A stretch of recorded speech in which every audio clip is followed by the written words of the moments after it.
Salut! Je savais pas trop comment partager mon bilan annuel de jeux de rôle, mais Dice Story ont sorti un truc tout près de cette question, donc c'est nickel, je vais me baser là-dessus. Je vais sûrement digresser de temps à autre, mais au moins j'aurai la structure. Générique.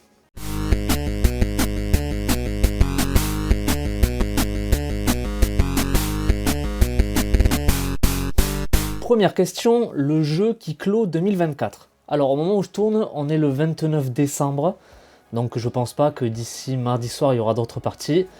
Du coup, les jeux qui ont clôturé 2024, c'était le week-end dernier, où j'ai fait ma 5e ou 6e session de ma campagne de Dragonbane, que j'ai menée.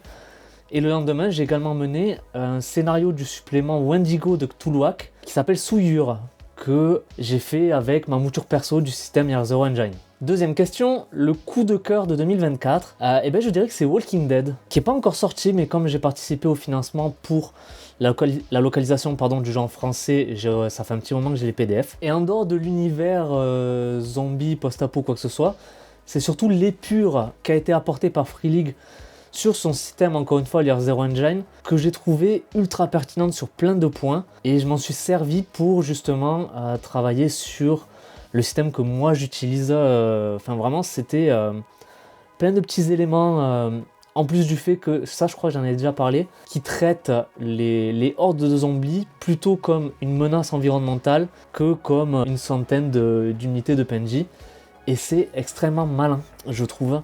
Donc voilà, Walking Dead, vraiment ma claque, si je dois dire, de l'année. Après, j'ai également aussi beaucoup aimé mes lectures, entre autres de Spire, de Fabula Ultima, de Blade in the Dark, et du supplément Colonie d'Alien, Bâtir des mondes meilleurs. Vraiment, je me suis régalé à la lecture. Troisième question, une personnalité du JDR à mettre en avant. Du coup, je pense que je vais en citer 3. La première, ça va être Akritarch. Akritarch qui a apporté beaucoup pour, je pense, essentiellement du coup tout ce qui va tourner autour de Dungeon World, pardon. Et moi je me suis beaucoup servi de 2 suppléments dont j'ai déjà parlé, qui sont Enterre Sauvage et Impitoyable Bourgade. Alors que moi je ne joue pas du tout à Dungeon World, mais ce sont des suppléments qui à 80% peuvent servir pour tout type de jeu si on a besoin de remplir une étendue sauvage, par exemple pour faire de l'exploration, ou pour essayer de construire une ville qui a un peu de gueule quand même, qui a un peu de panache. Il y a beaucoup d'aide dans ces 2 bouquins, c'est très très cool. Et en plus de ça, petite anecdote que j'ai eue, j'ai échangé un peu avec Akritarch lorsque j'ai voulu prendre ces livres du coup en physique. Sur son site, il y avait marqué que à l'achat d'un livre physique, tous les PDF étaient offerts. Moi c'était pour une gamme particulière où j'avais vu ce message, et du coup je lui ai envoyé un message pour lui demander si c'était valable pour toute sa boutique. Il m'a dit oui, du coup j'ai pris en physique ces 2 bouquins et je lui ai dit que c'était pas la peine de m'envoyer les PDF d'Enterre Sauvage parce que moi je les avais déjà pris à part. Et de lui-même, sans que moi je lui fasse la demande, il m'a proposé de me rembourser du coup les 10 € du PDF en échange que je lui envoie bien sûr l'imprime écran de la facture que j'avais pris moi sur DriveThru. Et pour avoir du coup testé les services après-vente de plus gros éditeurs, franchement c'est très rafraîchissant d'avoir affaire à quelqu'un d'aussi, c'est con ce que je veux dire, mais d'aussi commerçant. C'est très agréable. En plus du fait que, encore une fois, je trouve qu'il apporte beaucoup au monde du jeu de rôle, et en particulier par ce dont il a parfois mis en avant, ce qui est le haut potentiel ludique, qui est un concept que je trouve vraiment très cool. En second, j'aimerais parler de Kelren. Kelren, pareil, c'est quelqu'un qui a beaucoup apporté au jeu de rôle, notamment pour The Sprawl, dont il a fait la localisation en français. Plus, il me semble qu'il a participé à tous ses suppléments. Il a aussi fait la traduction du système Forge in the Dark, qui est pour moi indispensable pour comprendre Blade in the Dark, parce que le système est assez touffu. En plus de ça, il a fait d'autres jeux qu'on peut voir sur son itch.io. Il y a un jeu d'espionnage, je me souviens plus, mais qui a l'air trop cool, va falloir que je m'y penche. Et qui a aussi fait des recueils de tables aléatoires qui sont vraiment très utiles. On a par exemple Donjon en Kit pour tout ce qui va être Medfan, et Réalité Augmentée pour le Cyberpunk, qui du coup est très utile pour The Sprawl. Voilà, Kelren, si ça peut permettre de le mettre en avant, je fais ce que je peux. Et dernière personne dont j'aimerais parler, c'est, et j'espère que je le prononce bien, Almon6.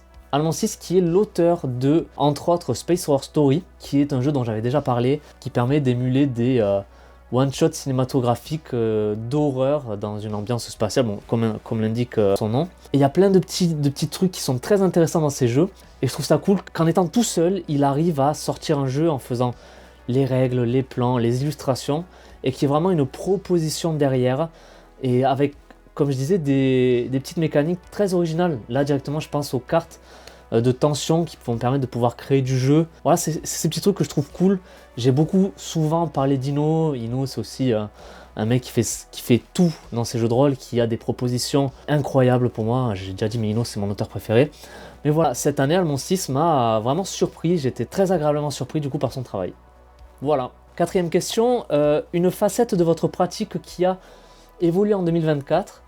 Alors moi c'est tout récent, mais c'est suite à plusieurs campagnes que j'ai faites. J'ai décidé d'arrêter les campagnes d'exploration, type X-Scroll, ce genre de choses. Parce que, alors je vais le dire simplement, je pensais que ça me plaisait. Vraiment j'avais envie, quand j'écoutais des gens parler de leur West March, ce genre de choses, je trouvais ça vraiment cool. Mais moi en jeu ça m'emmerde, mais d'un point. Ça m'intéresse pas de voir les personnages partir d'un hexagone de plaine pour aller arriver dans un hexagone de forêt, ce genre de choses.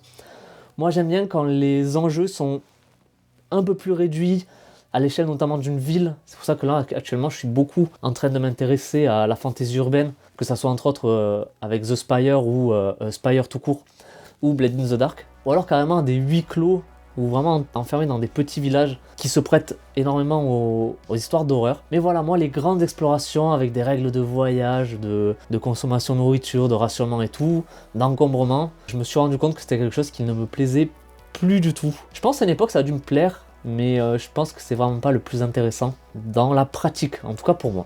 Votre personnage de JDR ou PNJ préféré cette année, ou un personnage de fiction qui vous inspire pour un prochain PJ? Alors moi, ce sera pas pour un prochain PJ, mais pour un prochain méchant. Dans le jeu de plateau Final Girl, qui est un jeu qui reprend du coup la thématique des films de slasher, où on va avoir un grand méchant qui va trucider toute une bande de personnes avec des meurtres de plus en plus, comment dire, absurdes et grotesques. Et du coup, dans ce jeu, il y a un des méchants qui est Geppetto. Geppetto, c'est... alors je crois que c'est un démon, un monstre, avec un grand chapeau de forme qui terrorise une kermesse à l'aide de ses panthères articulées qui contrôlent avec des ficelles au bout de ses doigts. Et je sais pas, l'imagerie qu'il y a autour de ça, de la fête foraine, j'ai trouvé trop cool. Et ça m'a inspiré, j'ai commencé à écrire un petit truc là-dessus. Et je pense pour faire tourner avec du sombre, ça serait vraiment très cool. Un peu à la A Man After Midnight, où il y a qui est aussi un slasher, où il y a un monstre qui dégomme tout le monde à la machette. Là je me dis, dans une fête foraine, il pourrait y avoir un peu des trucs très rigolos, très originaux, qui pourraient du coup aussi laisser place à la fantaisie des joueurs pour qu'ils puissent me décrire comment leur personnage se fait éliminer, disons. Le jeu qu'il me faut absolument tester en 2025, eh ben, je parlais de fantasy urbaine tout à l'heure, donc sans hésiter ça sera Blade in the Dark, qui vraiment m'a emballé de bout en bout à la lecture, surtout la partie sur la ville elle-même d'Oswald et ses quartiers ont l'air très intrigants. Et j'ai envie de voir ce qu'on peut jouer là-dedans. Peut-être aussi du coup dans le même délire Spire, qui pareil se passe dans une ville avec des multiples niveaux, chacun très différent. Et aussi j'aimerais beaucoup reprendre du The Sprawl, que j'avais beaucoup joué à une époque. Là j'aimerais aussi vraiment en refaire, parce que c'est un jeu que j'adore. Dernière question, une série, roman, film ou jeu vidéo qui mérite une adaptation en jeu de rôle. Alors c'est la question où j'ai eu le plus de mal à répondre. J'ai vu que pas mal de gens aimeraient un jeu sur Arcane. Et c'est vrai que j'ai trouvé la série vraiment exceptionnelle, mais je pense que, étant donné que le lore d'Arcane, on le connaît, parce que du coup Riot a donné pas mal d'infos, on peut se faire un petit truc. Je pense que la question entre guillemets serait mal posée parce que c'est pas d'un jeu dont on aurait besoin, mais plutôt juste d'un système. Et sincèrement, je pense que Fabula Ultima est totalement adapté pour jouer ce qu'on voit dans Arcane. Dans Arcane, on voit plein de personnages qui se battent de manière différente, ils ont tous leur propre style d'armes, de pouvoir, ce genre de choses. Et je pense que ce qu'on a dans Fabula Ultima peut permettre de créer, je dis peut-être 95% des personnages qu'on peut voir dans la série. Et comme le background, on le connaît, je ne vois pas pourquoi on aurait besoin d'un jeu à part entière. Mais ça, je pense que je vais y revenir un peu plus en détail parce que j'étais emballé du coup aussi par ma lecture de Fabula Ultima. Peut-être qu'en début d'année, je referai un retour de lecture, un truc comme ça, où j'essaierai de le faire jouer avant, au moins pour avoir une idée un peu plus précise de comment ça tourne. Mais du coup, ouais, non, je vois pas d'œuvre de fiction qui devrait avoir une adaptation en jeu de rôle, je sais pas. Par contre, niveau adaptation, par exemple, là, je repense à Dishonored, on parle de fiction urbaine et tout, qui est très très cool. Voilà, c'est un petit truc comme ça, mais sinon, non, je vois pas de jeu là, comme ça, qui mériterait une adaptation. Voilà. Bon, après avoir répondu du coup aux questions de Dice Story, un petit topo général, un petit bilan général de ce qui s'est passé cette année. Comme l'année dernière, j'ai été très peu joueur. Par contre, j'ai quand même mené pas mal de jeux. Alors, entre autres, si je dis pas de bêtises, si j'en oublie pas en tout cas, Forbidden Lands, Dragonbane, Alien, Patient 13, Warhammer V4, Donjons et Chatons, Notes, Channel Fear, Sombre, et après moult one-shot d'horreur que je fais tourner avec mon système Year Zero, certains dans l'univers de Cthulhu, certains dans l'univers de The Last of Us, ce genre de choses. Je suis content quand même parce que j'ai réussi à maintenir un bon rythme alors qu'il y a eu pas mal de changements cette année. J'ai entre autres quitté mon ancienne association de jeux pour en monter une nouvelle avec ma copine. On s'appelle La Bonne Table, on est ouvert quasiment tous les week-ends et on permet aux gens de découvrir entre autres le jeu de plateau et le jeu de rôle. Et pour l'instant on est très content. Et en plus de ça, ces derniers mois, j'ai fait beaucoup de jeux de plateau. Ça va pas s'arrêter, ça s'est peut-être ressenti d'ailleurs parce que j'ai sorti, il me semble, un peu moins de vidéos ces derniers mois. D'ailleurs, le bilan jeu de plateau va arriver bientôt, que je vais faire avec ma copine, mais je vais essayer de reprendre des vidéos un peu plus régulières à partir de la rentrée, j'espère. D'ailleurs, l'année dernière, je voulais créer les réseaux sociaux pour la chaîne, mais vu que on a fait cette association, j'ai préféré du coup investir mon temps dans les réseaux de l'association.